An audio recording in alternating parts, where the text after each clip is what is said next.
But within the oil and gas industry, it's not quite as simple as identifying those vendors that may have access to our network from providing us an element of sort of software that they might need to interact with.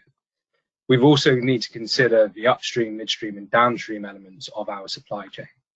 So when we're looking at these, we need to consider things like at the upstream, we're looking at anything from those oil and gas exploration and drilling organizations who are looking to extract those natural resources direct from the ground. And then the midstream element comes in and helps support and enable the transportation of those resources and store those resources until they're ready to be produced by that downstream element.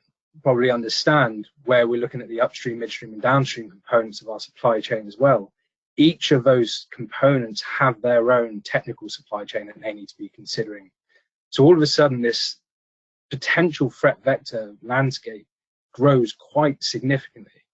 And again, as Evan mentioned earlier, when we look at the impact, the attack with regards to colonial pipeline happening within that sort of midstream sector had a significant knock-on impact on the rest of that downstream element and, on the sort of wider economy. It prevented people from being able to get to their workplaces and, had an impact on a number of organizations.